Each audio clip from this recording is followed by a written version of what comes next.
सुलेमान के श्रेष्ठ गीत अध्याय 2। सुलेमान के श्रेष्ठ गीत अध्याय 2। मैं शारोन देश का गुलाब और तराइयों में का सोसन फूल हूँ। जैसे सोसन फूल कटीले पेड़ों के बीच, वैसे ही मेरी प्रिया और युवतियों के बीच में है। जैसे सेब का वृक्ष जंगली वृक्षों के बीच में, वैसे ही मेरा प्रेमी और जवानों के बीच में है। मैं उसकी छाया में हर्षित होकर बैठ गई और उसका फल मुझे खाने में मीठा लगा। वह मुझे दाखमधु पीने के घर में ले आया और उसका जो झंडा मेरे ऊपर फहराता था वह प्रेम का था। मुझे सूखी दाखों से संभालो, सेब खिलाकर बल दो, क्योंकि मैं प्रेम में विवश हूँ। उसका बायां हाथ मेरे सिर के नीचे है। वह अपने दाहिने हाथ से मुझे आलिंगन कर रहा है। हे यरूशलेम की पुत्रियों, मैं तुमसे चिकारियों और मैदान की हरनियों की शपथ धराकर कहती हूँ कि जब तक प्रेमी आपसे न उठे तब तक उसको न उस्काओ, न जगाओ। मेरे प्रेमी का शब्द सुन पड़ता है। देखो, वह पहाड़ों पर कूदता और पहाड़ियों पर फानता हुआ आता है। मेरा प्रेमी चिकारे व जवान हरिन के समान है। देखो, वह हमारी भीत के पीछे खड़ा है और खिड़कियों से झांकता है और झंझरी से ताकता है। मेरा प्रेमी मुझसे कह रहा है, हे मेरी प्रिया, हे मेरी सुंदरी, उठकर चलिया, क्योंकि देख कि जाड़ा आता, मेह छूट गया और जाता रहा है। पृथ्वी पर फूल दिखाई देते हैं, चिड़ियों के बोलने का समय आ पहुंचा है और हमारे देश में पिंडुक का शब्द सुनाई देता है। अंजीर पकने लगे हैं और दाखलताएं फूल रही है और सुगंध दे रही है। हे मेरी प्रिया, हे मेरी सुंदरी, उठकर चलिया।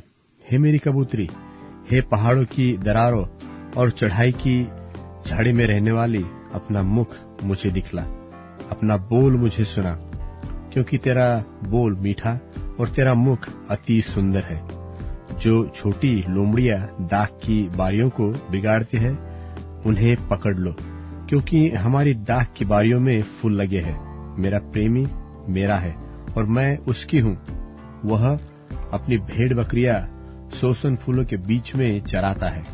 जब तक दिन का ठंडा समय न आए और छाया लंबी होते होते मिट न जाए, तब तक हे मेरे प्रेमी फिर और उस चिकारे व जवान हरिणी के समान बन, जो बेतेर के पहाड़ों पर फिरता है। सुलेमान के श्रेष्ठ गीत अध्याय 3। सुलेमान के श्रेष्ठ गीत अध्याय 3। रात के समय मैं अपने पलंग पर अपने प्राण प्रिय को ढूंढती रही।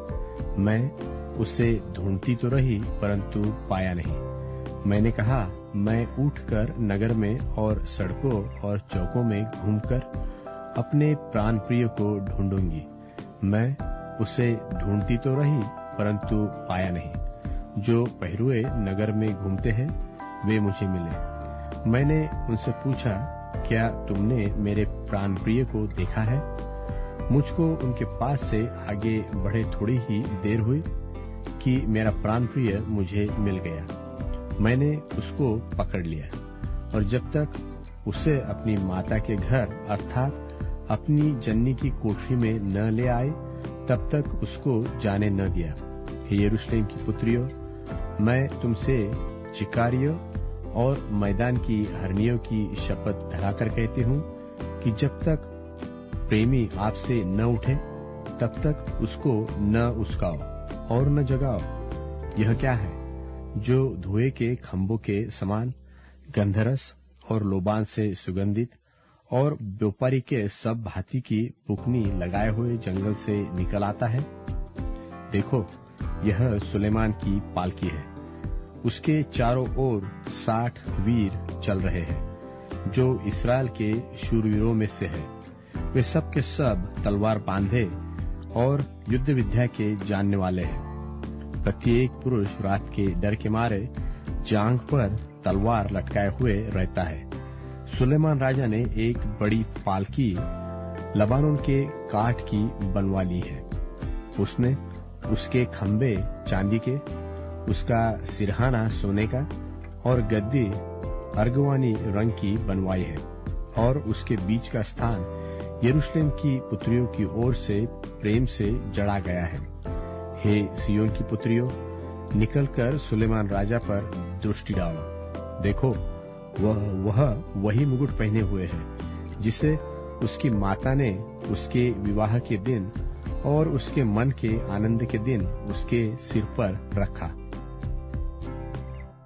सुलेमान के श्रेष्ठ गीत अध्याय 4। सुलेमान के श्रेष्ठ गीत अध्याय 4। हे मेरी प्रिया, तू सुंदर है, तू सुंदर है। तेरी आंखें तेरी लटों के बीच में कबूतरों की सी दिखाई देती है। तेरे बाल उन बकरियों के झुंड के समान हैं जो गिलाद पहाड़ की ढलान पर लेटी हुई दिखाई पड़ती हो। तेरे दांत उन कतरी हुई भेड़ों के झुंड के समान हैं जो नहाकर ऊपर आई हो, और हरेक ने 2-2 बच्चे दिए हो, और उनमें से किसी का साथी जाता नहीं रहा। तेरे होठ लाल रंग की डोरी के समान है, और तेरा मुंह मनोहर है। तेरी कनपटियां तेरी लटों के नीचे अनार की फांक सी देख पड़ती है। तेरा गला दाऊद के गुम्मट के समान है, जो अस्त्र शस्त्र के लिए बना हो, और जिस पर 1000 ढालें टंगी हुई हो। सब ढालें शूरवीरों की है। तेरी दोनों छातियां मृग के 2 जुड़वे बच्चों के तुल्य है, जो सोसन फूलों के बीच में चरता हो। जब तक दिन ठंडा न हो और छाया लंबी होते होते मिट न जाए, तब तक मैं गंधरस के पहाड़ और लोबान की पहाड़ी पर चला जाऊंगा। हे मेरी प्रिया, तू सर्वांग सुंदरी है, तुझ में कोई दोष नहीं है। हे दुल्हन, तू मेरे संग लबानोन से चलिया। तू अमाना की चोटी पर से, शनीर और हेरमुन की चोटी पर से, सिंहों की गुफाओं से, चीतों के पहाड़ों पर से दृष्टि कर। हे मेरी बहन, हे मेरी दुल्हन, तूने मेरा मन मोह लिया है। तूने अपनी आंखों की एक ही चितवन से और अपने गले की एक ही कंठी से मेरा हृदय मोह लिया है। हे मेरी बहन, हे मेरी दुल्हन, तेरा प्रेम क्या ही मनोहर है।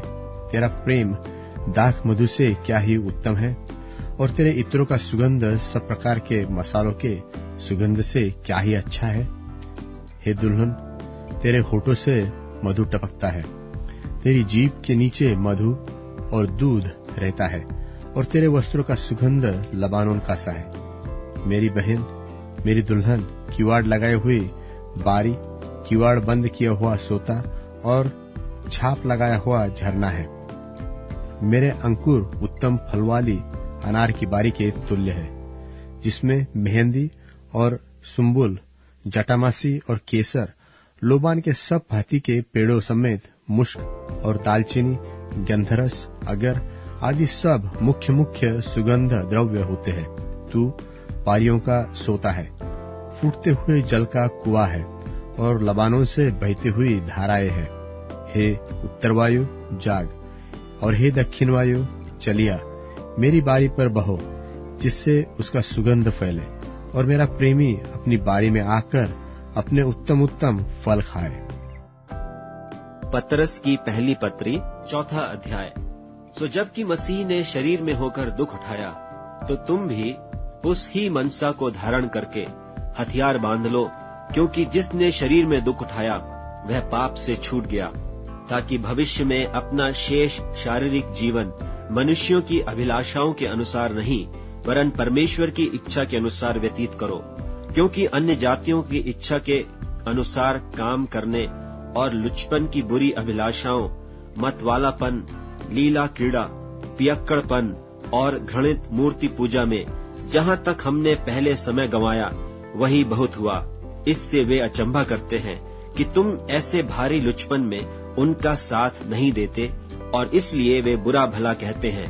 पर वे उसको जो जीवितों और मरे हुओं का न्याय करने को तैयार है लेखा देंगे। क्योंकि मरे हुओं को भी सुसमाचार इसीलिए सुनाया गया कि शरीर में तो मनुष्यों के अनुसार उनका न्याय हो, पर आत्मा में वे परमेश्वर के अनुसार जीवित रहें। सब बातों का अंत तुरंत होने वाला है, इसलिए संयमी होकर प्रार्थना के लिए सचेत रहो। और सब में श्रेष्ठ बात यह है कि एक दूसरे से अधिक प्रेम रखो, क्योंकि प्रेम अनेक पापों को ढांप देता है। बिना कुड़कुड़ाए एक दूसरे की पहुनाई करो। जिसको जो वरदान मिला है वह उसे परमेश्वर के नाना प्रकार के अनुग्रह के भले भंडारियों की नाई एक दूसरे की सेवा में लगाए। यदि कोई बोले तो ऐसा बोले मानो परमेश्वर का वचन है।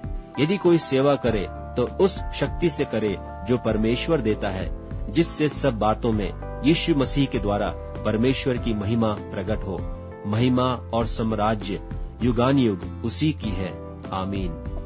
हे प्रियो, जो दुख रूपी अग्नि तुम्हारे परखने के लिए तुम में भड़की है, इससे यह समझकर अचंभा न करो कि कोई अनोखी बात तुम पर बीत रही है, पर जैसे जैसे मसीह के दुखों में सहभागी होते हो, आनंद करो, जिससे उसकी महिमा के प्रकट होते समय भी तुम आनंदित और मगन हो। फिर यदि मसीह के नाम के लिए तुम्हारी निंदा की जाती है तो धन्य हो, क्योंकि महिमा का आत्मा जो परमेश्वर का आत्मा है तुम पर छाया करता है।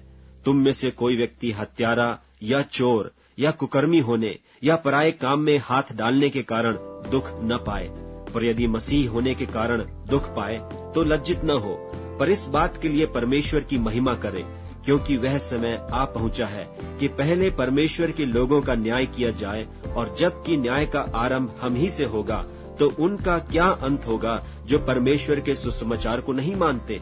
और यदि धर्मी व्यक्ति ही कठिनता से उद्धार पाएगा तो भक्तिहीन और पापी का क्या ठिकाना।